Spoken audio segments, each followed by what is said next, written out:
출발합니다. 481페이지 3번 타이틀에 재산세 납세 의무자 나와 있습니다.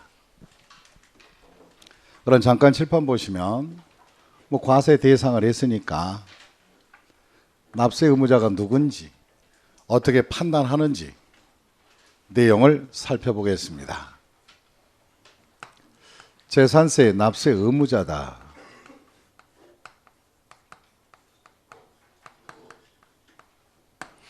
재산세 납세 의무자의 판정 기준은 연중 언제 날짜 기준으로 잡을까? 6월 1일. 아주 잘하셨어요. 6월 1일 현재 그 재산의 소유자가 1년치를 다 내는 겁니다. 그럼 가령 예를 들어서 연중에 6개월은 A가 갖고 있고 6개월은 B가 갖고 있어도 6월 1일 현재 소유자가 A라면 납세 의무자는 누가 된다? A가 되는 것이지 기간으로 반반 나누지 않습니다. 이해하셨습니까? 이거 중요할 것 같아요? 안 중요할 것 같아요? 네, 너무 중요해서 살이 떨립니다. 남들보다 저는 많이 떨리겠죠? 네, 그래요. 그래서 연중의 권리 변동은 일수에 따라 계산한다가 아니라 6월 1일 현재 소유자가 1년치를 다 내야 됩니다. 이해하셨죠? 그럼 이때 소유자가 누군가? 대원칙부터 잡아보자. 소유자는요, 원칙상은 사실상 소유자예요. 사실상 소유자를 원칙으로 하고, 그러나 과세 관청 입장도 살펴줘야지. 사실상 소유자를 모를 때만, 이럴 때는 어쩔 수 없이 공부상, 무슨 상? 공부상 소유자에게 한다. 그런데 사실과 공부가 모두 알 수 없는 경우가 있어요. 그럼 사실상 소유자와 공부상 소유자가 모두 알 수 없다는 건 뭘까? 소유자가 존재하지 않는 거야, 이게 지금. 특히 옛날에 자기 조상의 땅이 있는데 자기 조상인지도 모르고 지금 현재 점유 사용자들이 있어요. 그럼 예를 들어서 1937년도에 자기 증조 할아버지가 창씨 계명으로 이름을 바꿨어요.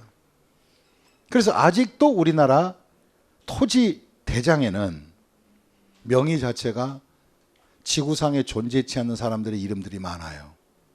특히 일본식 이름으로 가등청정, 도쿠가와 이에야스, 도요토미 히데요시, 또 여성의 이름은 사쿠라상, 달광상, 똥광상 이렇게 다 있다고요. 그럼 틀림없이 자기 조상의 누구인데 직계 후손들이 다 바로 사라져버렸고 먼 친척들이 점유 사용을 하는데 아직도 소유권에 관한 등기를 하지 않고 방치된 그런 이름들이 많아요. 그런 것들은 공부상의 이름은 있으나 지구상에 존재하고 안 하고, 그리고 또한 존재하지 않고 사실상 소유자도 모르고 하지만 점유자만 있는 상태예요. 그럼 우리나라 민법에서는 소유권도 중요하지만 점유권도 인정을 해줘야 되는 거예요. 그래서 이와 같이 소유권 귀속을 모두 알 수 없을 때는 이런 경우는 사용자가 무상 사용 수익하고 있으니까 사용자를 소유자로 간주하여, 다시 뭐로 간주하여? 소유자로 간주해서 납세 의무자를 사용자에게 하는 경우도 있다는 겁니다. 그러면 소유권이 사실을 모를 때는 공부를 모를 때는 뭐예요? 사실. 둘 다 모를 때는 뭐예요? 사용자 중심으로 납세 의무를 해서 세금은 걷어가겠다는 얘기입니다. 그러면 이와 같은 내용을 가지고 이제 책을 가지고 부연해 보겠습니다. 481페이지 갑니다. 원칙. 재산세 납세 의무자 원칙 한번 밑줄 긋겠습니다. 재산세 과세 기준일 현재 기준일의 밑줄을 쫙 끄시고 사실상 소유한 자 밑줄을 그으시고 사실관계로 따지겠다. 재산세 내라 이 말이야. 내라. 그 다음에 또 예외도 있습니다. 예외는 일의 규정임에도 불구하고 다음에 어느 하나에 해당하는 자는 재산세 납세 의무가 있다. 그러면 첫 번째 공부상 소유자가 있어요. 공부상. 이럴 때는 공부상 소유자가 내라 이 말이에요. 그럼 어떤 경우냐? 첫 번째, 매매 등으로 권리 변동이 됐습니다. 그럼 5월 말일에 잔금 처리하고 6월 2일쯤 등기가 돼버리면 과세관청 입장에서는 6월 1일 현재 소유자가 판매한 사람으로 명의가 돼 있단 말이에요. 그런 경우는 6월 10일까지 판 사람이 소유권이 을에게 넘어갔다는 것을 아까 신고해달라 그랬죠. 그럼 신고를 안 해버리면 어떻게 되냐 이제. 어쩔 수 없다 이럴 때는 누가? 공부상 소유자가 해라. 그럼 소유권 변동에 대한 등기가 진행되지 않거나 매매 등의 사유가 있었는데 이를 또 사실상 소유자가 누가 따로 있다는 것을 바로 신고를 안 해버리면 그럴 때는 누구를 납세무자로 일단 진행하라? 공부상 소유자로 하겠다. 그 다음에 또 우리가 밑에 보시면 동그라미 2번에 공부상의 개인 명의로 된 등재되어 있는 사실상의 종중재산이다. 다시 무슨 재산? 종중거. 종중은 바로 문중재산입니다. 몇 대에 걸쳐서 바로 우리 그 혈족들이 모아놓은 공동재산이에요. 문중의 재산.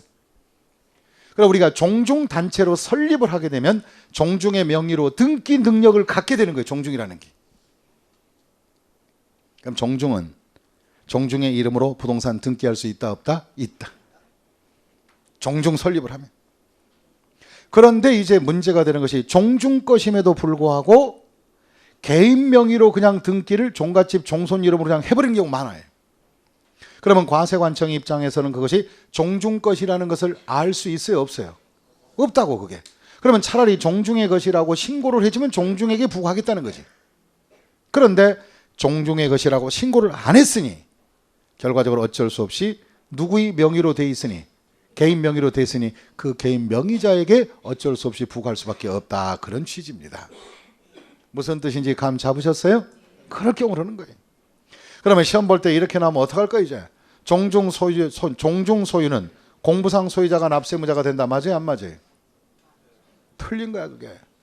종중 소유 토지는 누가 납세무자다? 종중이 납세무자다. 근데 종중 소유임에도 불구하고 등기 명의가 개인으로 돼 있는 것, 그런 것들은 종중 것이라고 신고하면 누가 되는 거고, 종중. 신고하지 않을 때는 뭐가 된다? 예, 개인이 될 수밖에 없다 이거예요. 그러니까 그런 어쩔 수 없는 상황 설정입니다. 특히 이제 사례를 말씀드리면 제가 장가 가서 한 10년 차 중에서 장인어른께서 부엌에서 뭘 태우더라고 종이를. 근데 내가 얼떨결에 재산세 고리서를 봤어요. 근데 산이더라고. 임야에 대한 것이 그것이 한 많지는 않지만 70만 평 되더라고요. 면적 다 계산해 보니까. 그럼 저는 그걸 보는 순간에 기분이 좋아 안 좋아? 좋아서 어쩔 줄을 모르면서 갑자기 장인어른 말 어깨도 토닥거리면서 힘들으셨죠. 신서방 왜 이러는가? 아까 그 고지서 보니까 산이 많네요. 그랬더니 저를 쳐다보시면서 신서방 걱정하지 말게. 그 종중 것이네.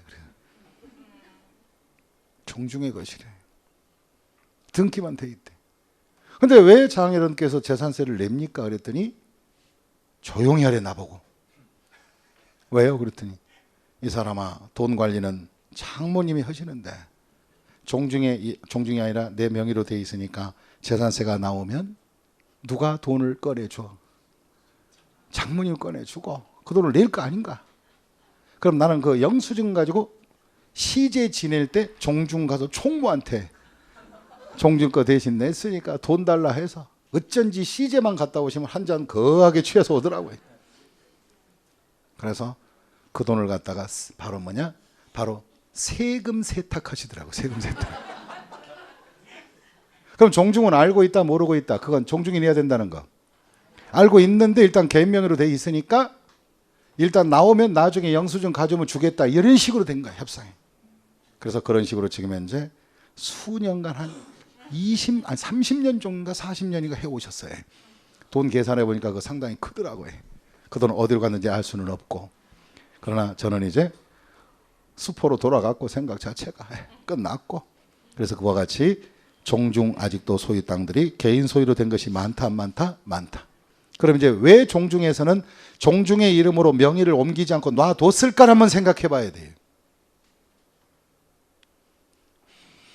임야가 생산활동으로 쓰지 않으면 소유자별로 합산을 해요, 안 해요? 만약에 종중의 이름으로 돌려버리면 종중 이름으로 합산되면 종중이 가진 토지가 바로 가치가 늘어나 안 늘어나? 늘어나보니 누진율이 뛰 안 뛰? 세금이 배 이상 차이 날 수도 있어요. 이해하셨습니까?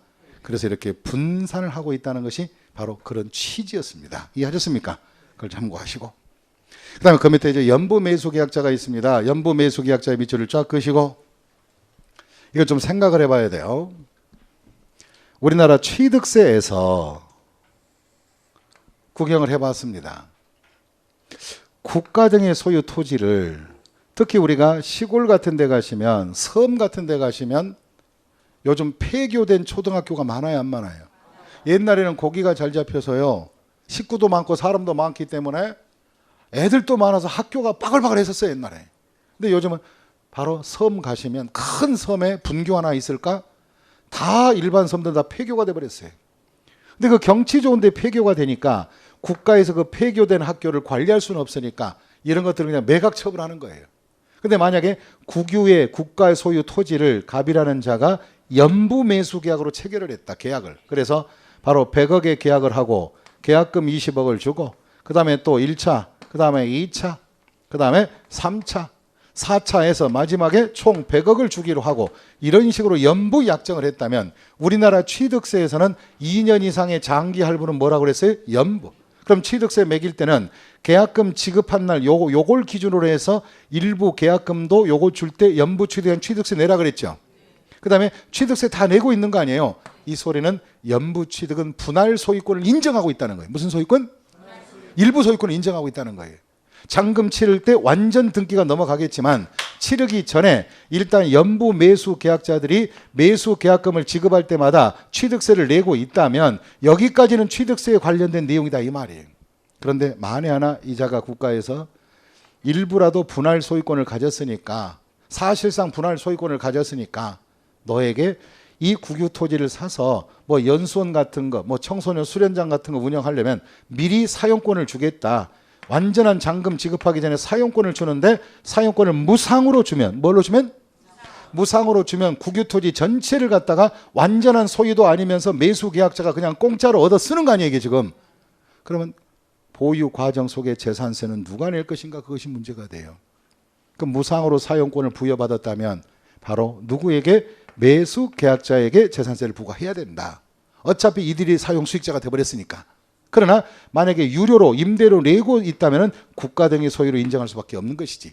그래서 이와 같이 사용권을 무상으로 받았을 때는 그 토지에 대한 완전 소유권을 다 취득하지 못했을지라도 재산세는, 보유 과정의 재산세는 누구가 내라? 연부 매수계약자가 내라 이 말이에요. 이해하셨습니까? 그런 계약 조건이 다 있어요, 계약서에 보면. 그럼 거기에 연부 매수계약자 보겠습니다. 반드시 조건이 맞아야 돼요. 여기서 이 연부 매수계약자가 시험 문제 두세 번 이상 출제가 돼서 그것이 답이 된 경우가 많았습니다. 조건을 맞춰야 돼. 국가나 지자체의 조합 밑줄 그으시고 관공서거만, 그 다음에 재산세 과세 대상 물건을 연부로 매매계약을 연부 체결하고 그 재산의 사용권을 무상으로 받았을 때, 안 받았을 때?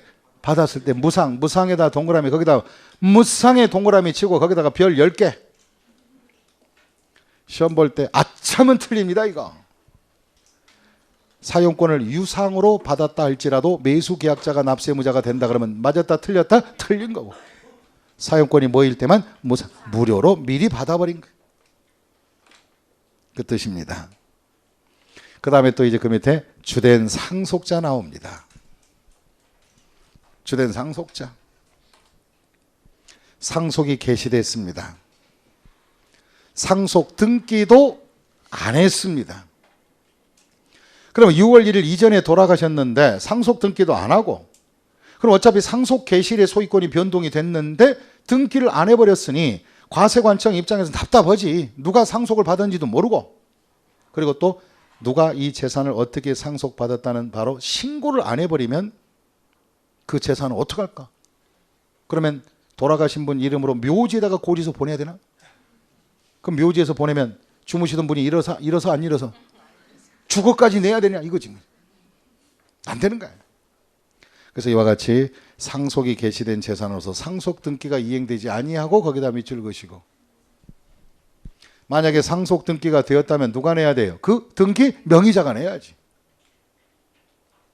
그다음에 등기는 안 됐더라도 소유자 신고라도 해놨으면, 무슨 신고?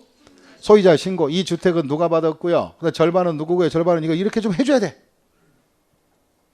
소유자 신고를 했으면 바로 그 신고된 자가 납세무자가 되는 거예요. 근데 등기도 이행하지 않고 소유자 신고도 하지 아니할 때는 주된 상속자가 내라 이 말이에요. 그러나 여기서 주된 상속자는 민법 규정을 따져서 상속 지분이 가장 먼 자, 큰 자, 높은 자. 그러면 아버지 돌아가시고 어머니와 자녀밖에 없다면 상속 지분이 가장 높은 자는 누구예요? 민법상의 어머니. 어머니 이름 앞으로 재산세를, 돌아가신 분의 재산세를 전체 다 보내겠다. 그럼 세금 줄이려면 빨리빨리 상속 등기에서 토지 같은 경우는 소유자를 구분해버려야 누진율이 세진다 안 세진다? 안 세진다 이거지. 한 사람에게 몰아버리면 누진이 커지잖아 이게. 그런 것이. 그럼 여기서 주된 상속자라는 것은 지분이 가장 큰 자로 하되, 큰 자가 두 사람 이상일 수 있을까 없을까? 있지. 그럼 아버지 돌아가셨는데 어머니가 없다면, 어머니도 먼저 돌아가셨다면 아버지 재산을 가지고 상속인들이 자식밖에 없다면 자식은 큰아들이든 작은아들이든 지분이 같아 안 같아요? 그러면 두 사람 이상이 될 수 있다 없다? 있다. 그럴 경우는 누구를 중심으로? 이 세상에 많은 햇빛을 본 사람이 사회적 책임이 크니까 누구를 주된 상속자로 정하라? 연장자. 세법에 보면 연장자를 그렇게 안 쓰고 나이가 많은 사람 이렇게 해도 돼요. 같은 말이에요. 나이가 많은 사람.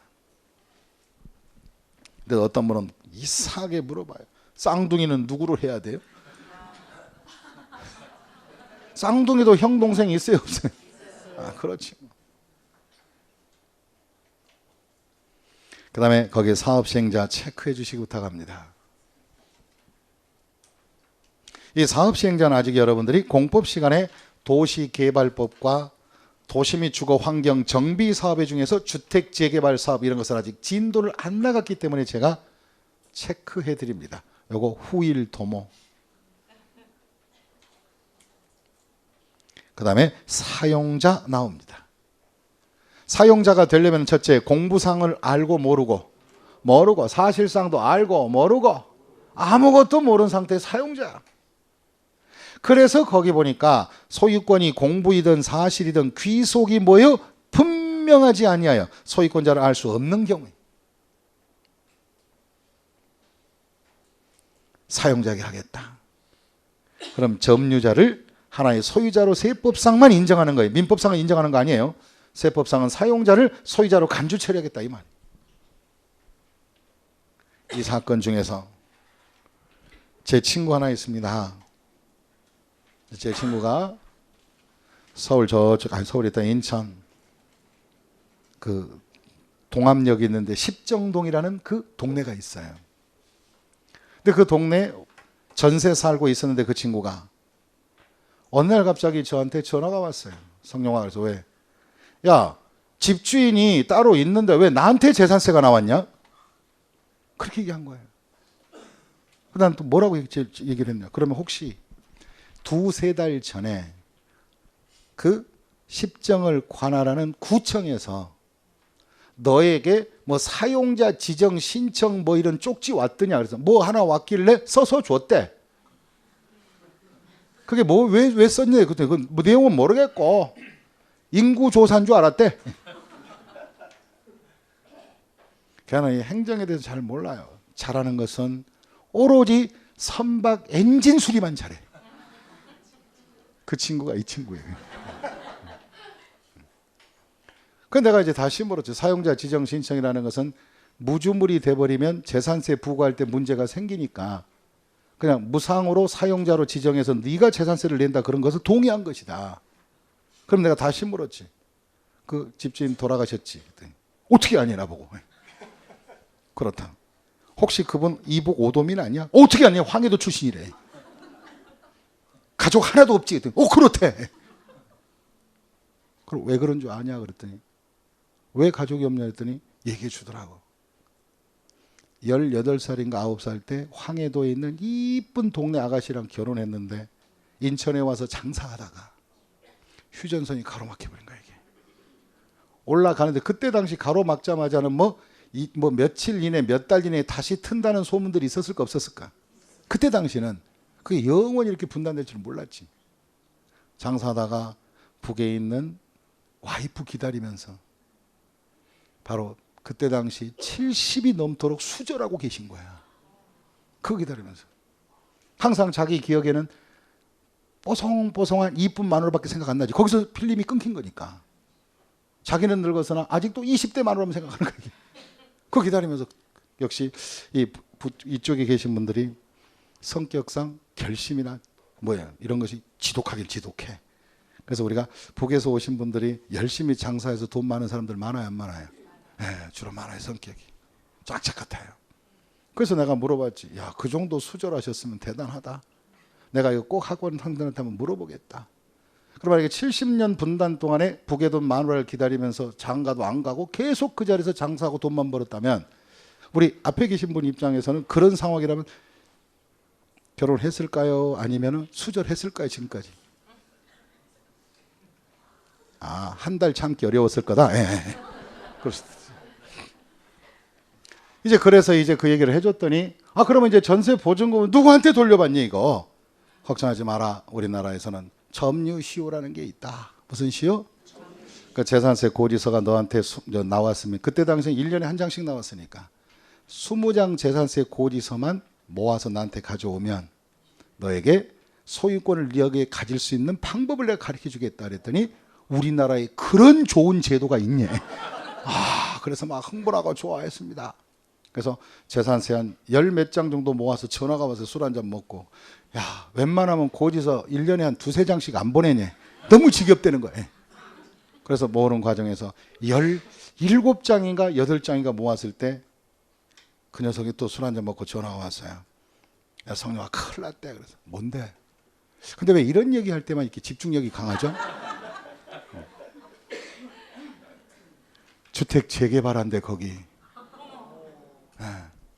재개발한대. 그럼 무주물에 대한 재개발은 전세 계약서 있으니까 국가에 귀속되고 보증금은 뭐예요? 반환 받을 수는 있고 소유권을 못 갖게 된 거야. 그래가지고 걔 혼자 동암역에 가서 플랜카드 들고 재개발 결사 반대 계속해서 그 플랜카드를 보고 이제 한 1년 지났나? 근데 그 플랜카드 덕기인지 몰라도 인천 토지주택공사에서 숭이동, 십정동 그 지역에 재개발 사업 전면 취소를 해버렸어요. 왜 취소했는지는 알고 봤더니 그때 금융위기 때문에 취소됐는데 역시 운빨이 좋더라고. 그래서 무사히 점유시효 취득한 거 소유권을 가졌습니다. 지금 이제 재개발 들어갔고 아파트 널따디 한 거 권리를 가졌습니다. 이해하셨습니까? 네. 그런 것들이 하나의 그동안의 사용자인 누가 제 친구가 사용자로서 무슨 세를 내왔다. 재산세를 내면 그런 현상이 바로 중간 과정의 사용자입니다. 이해하셨습니까? 이제 절대 있는다 있지 않는다. 뭐에 있지 않는다. 소유권 귀속이 불분명하면 사용자가 재산세를 낸다는 그걸 잊지 말라는 거지. 그 친구 이름이 뭐예요? 그거 아니라고 그게. 그 다음에 이렇게 해서 납세무자가 정리됐습니다. 그 다음에 이제 과세 표준을 만들어야 돼요. 칠판 보시겠습니까? 이제 과세 표준에다가 세율을 곱해야죠. 그럼 재산세의 과세 표준은 있는 그대로 대답하셔야 돼요. 논리대로 대답하셔야 돼요. 이게 처음부터 꼬이면 안 돼요. 이 과세 표준에다가 곱하기 세율을 하면 산출세액이 나오죠. 세율을 하면. 그럼 이때 재산세 과세 표준은 뭘로 해야 합니까? 과세 표준의 기준점을 만들어 보자고. 그러면 취득세와 달리 재산세는 바로 보유과세예요, 거래과세예요? 보유과세죠. 취득세는 거래 가격으로 따지잖아요. 세금 계산을. 취득 당시 취득 가격. 하지만 재산세는 취득 가격을 기초로 하는 것이 아니라 개인 법인 할 거 없이 다 공통적이에요. 바로 그 기준치는 법정 기준액인 무슨 표준액으로. 그렇죠. 무슨 표준액? 시가 표준액. 이 시가 표준액은 토지 같은 경우는 무슨 공시지가? 개별 공시지가 이런 걸 말하는 거예요. 그러면 시가 표준액 가지고 과표를 만들라 이거예요. 그럼 여기서 하나 포인트를 잡아야 합니다. 여기서 포인트를 잡아야 돼요.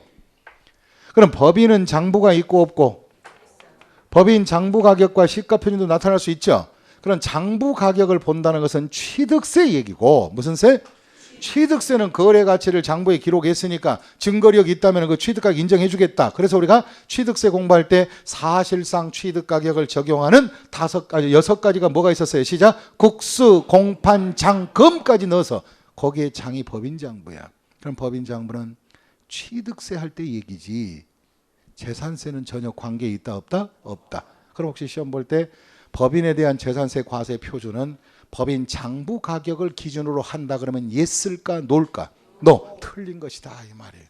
그러면 개나 소나 다 보유 과세니까 무슨 표준액으로? 시가 표준액으로 해야 돼요.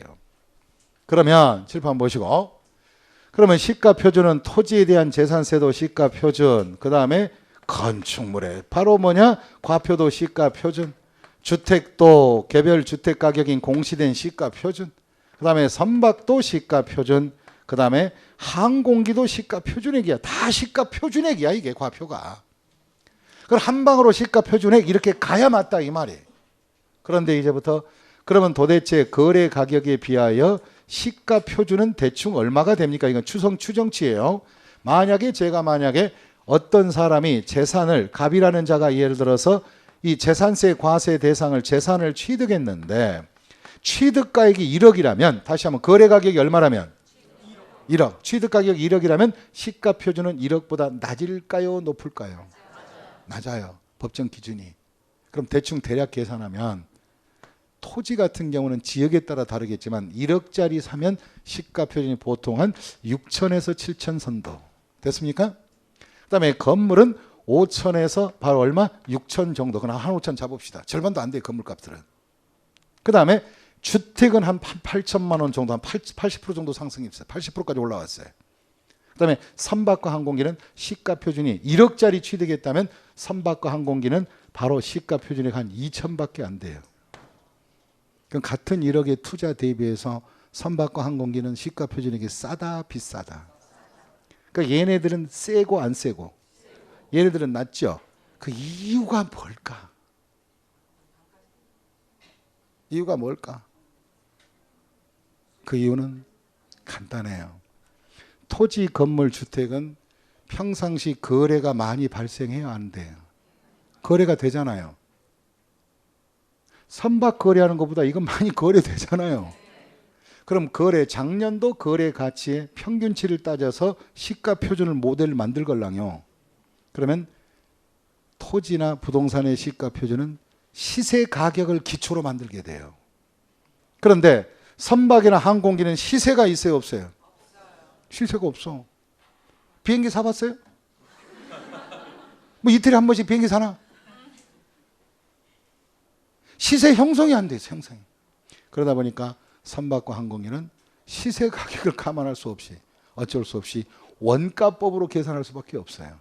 제작 원가. 그럼 제작 원가는 유통 마진이 들어가고 안 들어가고 이익금이 안 들어간 상태. 그럼 마진이 없는 실질적인 제작 원가를 기초로 하다 보니까 결과적으로 선박과 항공기는 2천밖에 안 떨어져요. 재료비, 인건비 다 해야. 그럼 이렇게 하다 보니까 이제 문제가 생긴 거야. 어떤 생겼냐? 어느 어촌에서는 땅을 1억 산 사람은 6천이 과표 잡히고 선박 1억짜리 산 사람은 얼마 잡히고. 그러면 이들이 조세 저항을 할까 안 할까?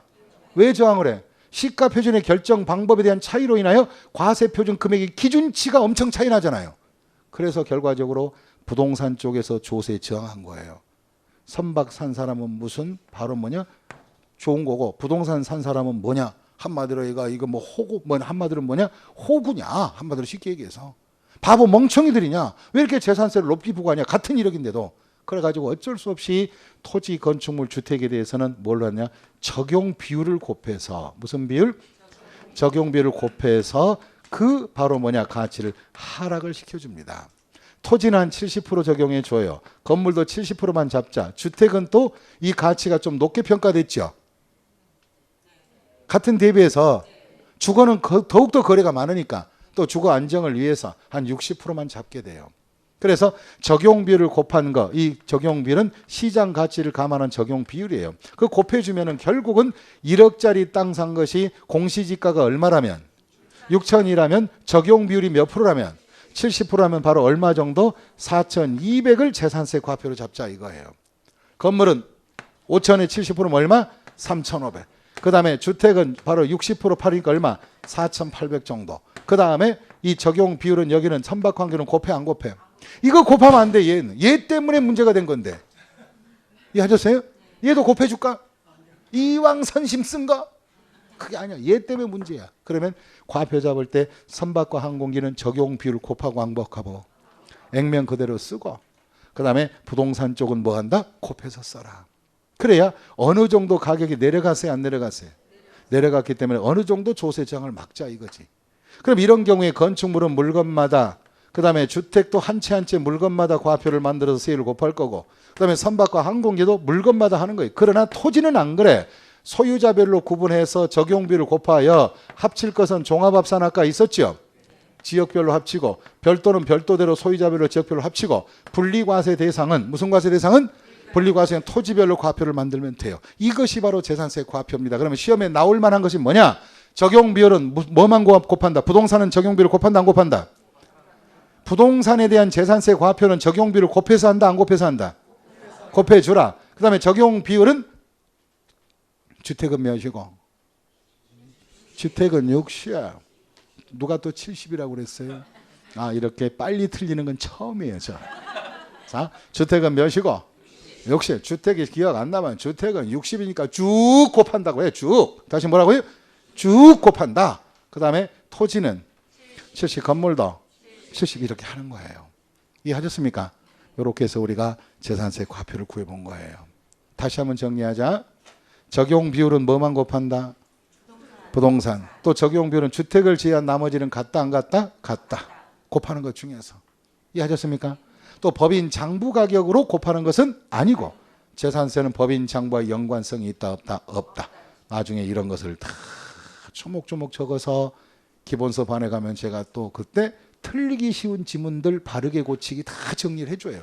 그러니까 일단은 여러분들은 배꼽 내놓고 하늘을 보는 시절이니까 아이가 태어나면 첫째 눈 뜨고 누워만 있죠? 배꼽 내놨죠? 좀 자라면 어떻게 돼요? 배꼽이 민망하니까 감춰 안 감춰? 뒤집고 박박 기죠? 그 다음에 더 크면 아이 안 키워봐서 잘 모르겠다고요? 네. 여러분들이 이제 걸음마 단계가 되면 다 옳고 그름을 판단할 수 있는 지문까지 다 정리해 드리니까 일단 바로 논리를 잡으라고 다 같이 과세 표준을 보겠습니다. 재산세 과세 표준은 482페이지 끄트머리에 네모박스 4번 있는 그대로 읽어봐요. 재산세 과세 표준은 과세 기준일 현재 시가 표준액으로 하겠다는 거예요. 그걸 기준으로 잡겠다는 거예요. 기준으로 하겠다. 그러면 시험 볼 때 재산세 과세 표준은 시가 표준액을 기준으로 한다 하자 없잖아요. 그죠? 그럼 구할 때는 어떻게 구하느냐? 483페이지 꼭대기 보시면 선박 항공기는 액면 그대로 해라. 시가 표준. 토지는 시가 표준액인 그 공시지가에다가 적용 비율을 곱하라. 적용 비율이나 공정시장 가액 비율은 같은 말이에요. 동그라미 1번 종합합산. 다시 무슨 합산? 종합합산은 이제 합쳐라. 전국을 합쳐라 아니면 소유자별로 시군 구별로 합쳐라. 시군 구. 그럼 동작구면 동작구만 합치면 돼. 제각기 각각 구청에서 일어날 거예요. 별도 합산도 합치고 그다음 분리과세는 토지별로 계산하라. 그다음에 건축물은 시가 표준액에 역시 주택이나 공정시장 가액비를 곱하라. 물건별로 하면 돼 얘는.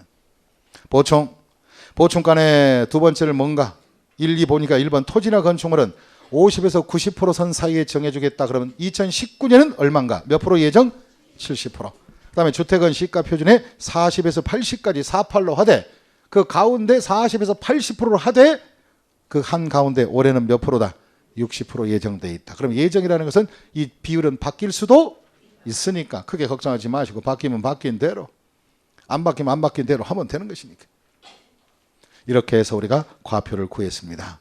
그럼 칠판 보시고 그럼 이렇게 과세 표준에서 곱하기 뭐를 하면 세율하면 이제 산출세액이 나오겠지.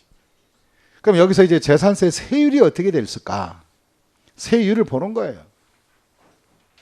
재산세 세율은 첫째가 일반 재산세 세율하고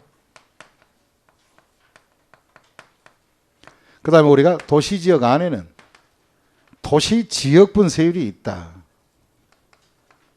도시지역분 재산세는 공통적으로 다양성은 없고 한 방에 다 모두 다 똑같이 1000분의 몇으로 1.4로 가겠다. 그래서 도시지역 안에는 일반 재산세 구한 것과 도시지역분을 합계하여 재산세라 하고 도시지역 밖은 일반 재산세만 나오지 도시지역분은 안 나옵니다. 그럼 다시 또 일반 재산세는 지역별로 가감 적용할 수 있는 표준세율과 표준세율은 50% 범위 내에서 올리거나 내릴 수 있다. 지역별로. 그 다음에 두 번째가 재산세도 중과세율이 있는데 이 중과세율은 바로 한마디로 캔슬하고 후일을 도모하고 표준세율과 도시지역분 이번 기초반에서는 이것만 알아두시면 됩니다. 나머지는 별로 중요치 않은 거니까. 그럼 이와 같은 내용에 따라 이제 한번 세율을 보자는 거지. 다 같이 이제 책을 보시면 400 몇 페이지요? 83페이지. 재산세 세율 나왔습니다. 1. 양괄호 1번 표준세율 밑줄 쫙 그으시고 재산세 표준치는 다음과 같다.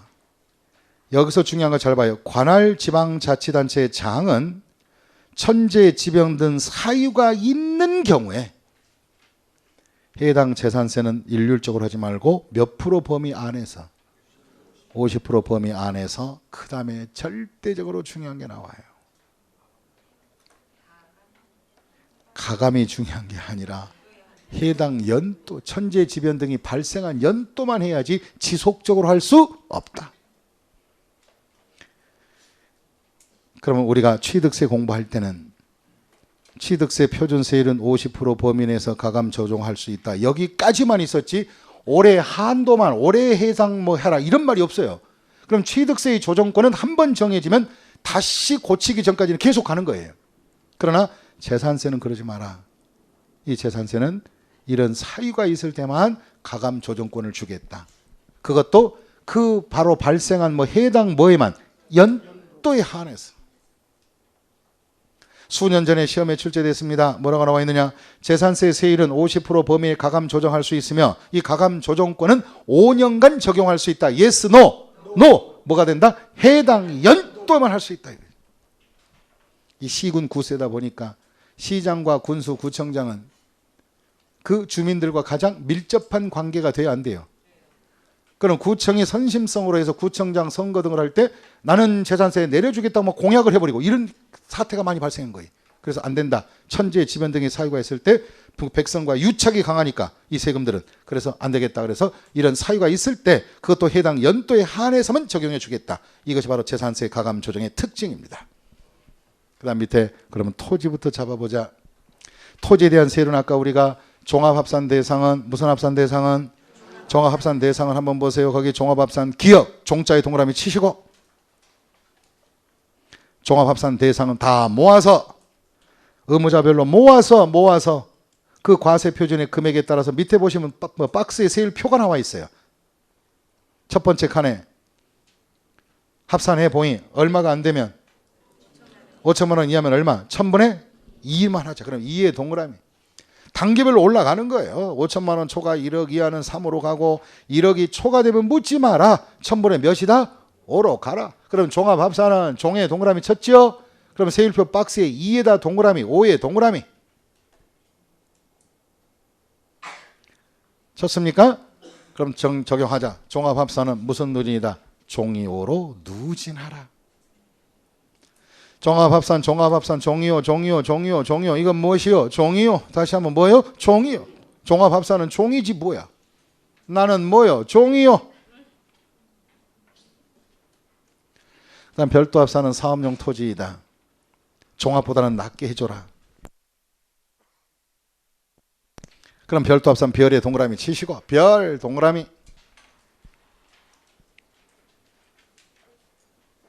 별도 합산은 아까 선의 연지한 바와 마찬가지로 천번의 세율표를 보니까 넘기시면 2에서 몇 가지? 4까지. 별, 리, 사. 2에 4 동그라미. 그럼 별도 합산은 별리사라 누진하라. 그럼 종합보다는 낮다 높다? 낮다. 그러면 그래도 토지에 대한 재산세를 많이 내지 않으려면 그나마 뭐로 써라 안 써라? 사업용으로 써라. 그러면 그 세율이 누진율이 조금은 낮을 것이다. 경제적 활용성이 강조되는 거지. 열심히 돈벌이 하라 이거예요. 그 다음 밑에 분리과세. 분리과세 대상은 어떻게 할까?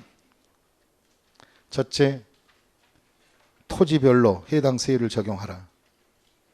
그럼 전답과수원, 목장 용지, 그 다음에 분리과세 대상 임야, 생산성 임야 이런 것들. 이런 것이 있으면 1000분의 0.7이니까 땡 7이. 바로 1000분의 0.7이니까 이런 것들은 농지가 2필지 있으면 세율별로 모아버리면 돼. 얘는 세율별로. 농지가 5필지가 있으면 농지 다 모아서 1000분의 0.7 적용하면 돼. 누진이 아니니까. 그래서 땡 7. 그 다음에 공장 용지나 산업발전의 철도 용지 같은 거 이바지하는 것들은 1000분의 2로만 해라. 그 다음에 사치성은 1000분의 몇이다? 40. 그래서 개 기르기 좋은 땡 7이 알겠죠? 어딘지? 그럼 개 기르기 좋잖아요. 목장이나 임야 이런 쪽에 개 기르기 좋지. 과수원 이런 쪽에. 그렇다고 골프장에서 개 키우냐? 그럴 수는 없잖아. 그래서 땡 7. 그 다음에 공장은 이 공장 저 공장 월급 많이 준 대로 많이 옮겨 다녀야지. 2. 그 다음에 골프장이나 고급 오락장용 토지는 묻지 마라. 얘는 완전히 뭐다? 사역이다. 그래서 분리과세 들어가겠습니다. 분리과세 다 같이 시작. 땡 7, 2, 4, 0. 다시 한번 시작. 땡 7, 2, 4, 0. 땡 7, 2, 4, 0. 그 중에 사형이 포인트에 잘 잡아놓고 시험 볼 때 그렇게 튀어나온다고. 재산세 표준세율 중에서 골프장이나 고급 오락장 용지가 몇 프로냐가 아니라 어떻게 나오느냐. 1000분의 40으로 가장 높은 세율 적용은 이렇게 튀어나오면 바로바로 얘기를 해야 돼. 이게. 그 다음에 건축물. 건축물은 일반 건축물은 1002호 그 다음에 1000호짜리가 있는데 신경 쓰지 말고 디귿과 리을에 표시하라. 오락장용 건축물과 골프장용 건축물 회원제 골프장에 회원제 항상 말이 없어도 그냥 회원제로 인지하고 있으면 돼. 그리고 회원제 골프장용 건축물이나 고급 오락장용 건축물은 이것도 역시 건축물도 1000분의 몇이다? 40을 적용하겠다 이 말. 1000분의 40. 그럼 1000분의 40짜리를 모음을 잘 만들어 놔야 돼. 모둠.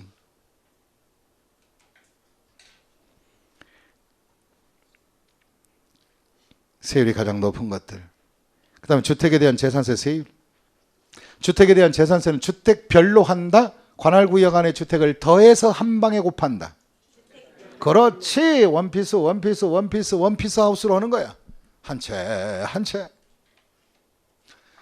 그럼 관할구역에 동작구에 집이 2채가 있다면 그 한 채도 주길래 누진. 그 다음에 또 한 채도 뭐요? 주길래 누진. 채당 주길래 누진해서 납세 고지서를 물건별로 고지에 발송하면 되는 거야. 이렇게. 그럼 동작구에 내 집이 2개 있다면 주택재산세 고지서는 따로따로 2개로 나옵니다. 이해하셨습니까? 따로따로 나와요. 그러나 기역부터 보시면 기역 별장으로 쓰는 것은 사형이다.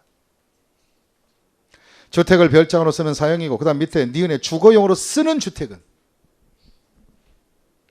주거용으로 쓴다면 집이 크든 작든 고급주택 따지지 않습니다. 거기다가 고급주택 포함 밑줄 그시고 가장 그 중요한 단어예요. 이 고급주택은 거래했을 때는 야, 너 비싼 집을 샀냐? 야, 너 능력 있나? 고급주택을 취득했네? 그럼 너는 1000분의 20짜리 4배 더 추가해서 더 내. 이것은 취득세 얘기야. 취득세. 고급주택은 취득한 게 죄지 생활하는 게 죄가 아니야. 그럼 고급주택에 살거나 일반 주택에 살거나 생활의 패턴은 같아요? 안 같아요? 먹고 자고 쉬고. 그럼 고급주택에 사는 사람들은 공중부양해서 주무시나? 그럴 수 없잖아. 생활의 환경은 먹는 먹거리의 수준이 다를 뿐이지 자고 먹고 하는 것은 차이가 없어, 고급주택도. 그래서 재산세는 취득의 과정을 쫓아서 세율이 정해지는 게 아니라 그 주택을 어떻게 용도를 쓰느냐에 따라 정하기 때문에 고급주택도, 다시 무슨 주택도? 재산세에서는 그냥 무슨 누진? 주길래 누진으로 끝나는 거야. 밑에 1에서 4까지. 얘가 우리 아주 틀리기 쉽습니다. 고급주택도 주길래 누진이다. 아니면 고급주택은 1000분의 40으로 간다. 그냥 주길래 누진이야. 재산세는 그래. 취득세는 다르지만. 이거 고급주택도 재산세는 사용상의 기준으로 단지 넓은 집일 뿐이지 가정생활은 차이가 없는 것이다. 이것이 바로 시험 문제 여러분들을 틀리기 쉽게 만드는 것이. 우리를 틀리기 쉽게 만드는 것들. 어서 많이 보던 것 같은데. 우리들을 틀리기 쉽게 만든 것들. 혹시 무슨 거죠? 소설책 같은데. 뭐 있어요? 우리를 슬프게 하는 것들, 미치게 만드는 것들, 슬프게 만드는 것들. 그게 그분이 그저 뭐야? 성이 안씨의 신씨예요? 지으니까 우리를 슬프게 하는 것들. 성이 신신 것 같은데 신톤 시나크라고. 안토니 안씨예요? 예, 잘 모르겠네요. 좀. 우리를 틀리게 씌우게 하는 것들, 그 중에 하나가 바로 고급주택의 처리예요. 그럼 고급주택은 다시 무슨 주택은? 고급주택은 묻지 마라. 취득세는 1000분의 2입자리 몇 배 추가? 4배 추가요. 재산세는 추가 있고 없고 그냥 살아 똑같이. 고급주택에 밑줄 그시고 그냥 산다. 그냥 밑줄 거기 써놔. 거기다 그냥 산다. 주길래 누진하라 이 말이. 그럼 그 1에서 4까지를 기준으로 세율표를 한번 만들어 가지고 그걸 가지고 세율을 적용해 볼게요. 사례를 한번 볼게요. 그 옆에 이 주택의 개별 주택 가격이 얼마 나와 있대요? 얼마 나와 있대요? 1억. 그럼 개별 주택 가격이 1억이면 과표를 구할 때 주택은 60% 곱하잖아요. 그죠? 60% 곱하면 과세 표준이 얼마? 6천만 원. 그럼 6천만 원 누진을 적용하면은 1000분의 몇에서 다시 앞에 있는 누진 세율표를 봐요. 세율표를 보니까 주택은 484페이지 세율표를 보라고요. 과표가 얼마 이하면 6천만 원 이하니까 세율은 몇이다? 1000분의 1밖에 안 되네. 그러면 1000분의 1만 할 수밖에 없네. 게 누진의 제일 핫바리 단계네.